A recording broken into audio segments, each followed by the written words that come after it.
छोडिदिनु छोडिदिनु sir sir अलि टाढा अलि टाढा एकछिन नपेलाउन त पेरेसित के तपाईको पहिलो मत आज यहाँबाट खसिसकेको छ। सम्भवतः यो ठाउँबाट चाहिँ दोस्रो पटक मतदान गर्नु भएको छ आफ्नै पार्टीलाई भनौँ न, कस्तो भयो यो अनुभव, दोस्रो अनुभव? एकदम रमाइलो आनन्दको महसुस भएको छ। एउटा राम्रो अलग्गै एउटा भावना आएको छ। मलाई लाग्छ यो पटक एउटा ठुलो परिवर्तन हुने सम्भावना छ। भर्खर सुरुवाती चरणमा छौँ हामी। मलाई एकदमै त्यस्तो एउटा भाव आउँछ नि मान्छेलाई, मलाई एकदमै सकारात्मक भाव आएको छ। गुड फिल भइरहेछ अहिले। बिल्कुल। जस्तो पहिलो यात्रा तपाईँले मन्दिरबाटै गर्नुभयो, बङ्गलामुखी मन्दिरमा गएर भर्खर दर्शन गरेर आए पश्चात तपाईँ र तपाईँको पत्नी निकिता पौडेलले यहाँबाट मतदान गर्नुभयो होइन?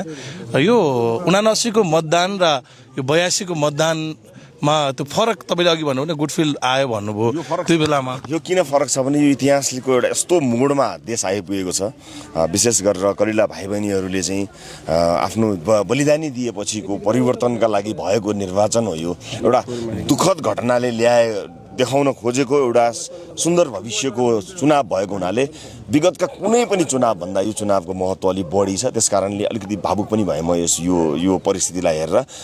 मलाई लाग्छ यो चुनाव त्यस हिसाबले पनि फरक हो र परिणामका हिसाबले पनि यो एउटा ऐतिहासिक हुन्छ भन्ने मैले अपेक्षा गरेँ। मैले आफ्नो मताधिकार प्रयोग गर्नुभएको छ। अब धेरै जनताहरूले अब यसपछि गर्दै हुनुहुन्छ, भर्खर त सुरुवात भएको छ। के भन्नुहुन्छ? यो भिडियो धेरैले हेर्नुहुनेछ देश तथा विदेशबाट, जसले मताधिकार प्रयोग गर्नको लागि कोही बाटोमा हुनुहुन्छ, कोही घरबाट तयार हुँदै हुनुहुन्छ, कोही निस्किँदै हुनुहुन्छ। उहाँहरूलाई के छ सन्देश? उहाँहरू सबैलाई म यति भन्न चाहन्छु कि अब नागरिकको हातमा छ मुलुकलाई कस्तो बनाउने, कस्तो नेतृत्व छान्ने, कसलाई लिएर जाने भन्ने कुरा नागरिकको हातमा छ। राजनीतिक दलका रूपमा हामीले जे गर्नु पर्थ्यो त्यो हामीले गरिसकेका छौँ। अब नागरिकको विवेकले यो देशको भविष्य निर्धारण गर्दछ, कसैको हातमा छैन।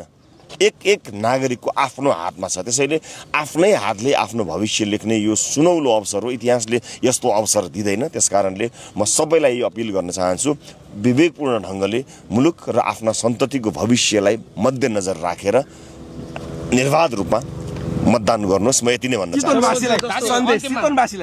रासोपाले जेनजी आन्दोलन भइसके पछाडि जेनजीको विषयमा त्यति धेरै बोलेन भन्ने खालको कुराहरू पनि हामीले सुन्छौँ होइन? आज मतदान गर्ने दिन, जेनजी आन्दोलन पछि यो मतदान सरिसके पछाडि आज मतदान गर्ने दिन, जेनजीहरूको विषयमा चाहिँ तपाईँ के भन्न चाहनुहुन्छ? आज एउटा कुरा, जेनजी आन्दोलनको मागलाई सबैभन्दा बढी त्यसका जायज मागहरूलाई चाहिँ सम्बोधन गर्ने कुरा चाहिँ हामीले सहमति, विभिन्न पक्षसँग सहमति गर्दा लिखितम नै गर्ने पार्टी नै रासोपा हो। जेनजी जो सबभन्दा बढी उम्मेदवार भएको पार्टी नै रासोपा हो। घाइते परिवार उम्मेदवार भएको पार्टी नै रासोपा हो। शहीद परिवार समेत उम्मेदवार रहनुभएको पार्टी नै रासोपा भएको हुनाले यो जुन आन्दोलन छ त्यो आन्दोलनपछि त्यसबाट सिर्जना भएको परिस्थिति भएको हुनाले त्यसलाई सबैभन्दा बढी न्याय गर्न सक्ने पार्टी नै रासोपा भएको हुनाले हामीलाई थाहा छ, हामीले जे भनेका छौँ त्यही अनुसारले काम पनि गर्नेछौँ। अहिले यो निर्वाचनको मुखमा धेरै कुरा भन्नु जरुरी छैन, हामीले स्पष्ट पारिसकेका छौँ। तपाईँको पार्टीका केही नेताहरूमाथि, तपाईँको पार्टीका केही नेतामाथि आक्रमण पनि भयो, मनिष झाको गाडीमै तोडफोड भयो, सुलभ खरेलको टिममाथि नै आक्रमण भयो होइन, अज्ञात समूहबाट।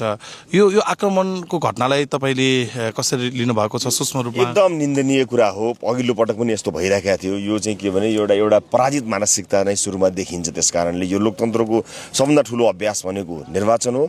आफ्नो आक्रोश, आफ्नो रिस, कसैसँग झगडा गर्नु छ, चित्त बुझेको छैन, गाली गर्नु छ, जे पनि गर्नु छ, मतपत्रबाट बाहेक अन्य कुनै चिजबाट यसलाई पोख्न सकिँदैन। म जसले आक्रमणमा उत्रिनु भएको छ म उहाँहरूलाई संयमित हुन अनुरोध गर्न चाहन्छु। देशैभरिका हाम्रा साथीभाइहरूलाई पनि कसैले कति अलि ठुलो स्वर गरेछन्, अलिकति केही आलोचना गरेछन् भने त्यसलाई रियाक्ट नगर्न, एकदम शान्त रहनको लागि म आफ्ना दलका साथीहरूलाई पनि अनुरोध गर्न चाहन्छु। शान्त ढङ्गले यसलाई निर्वाचनलाई सम्पन्न गराउँ, परिणामले जे दिन्छ त्यसलाई स्वीकार गरेर अगाडि बढाउँ। धन्यवाद। म चितवन।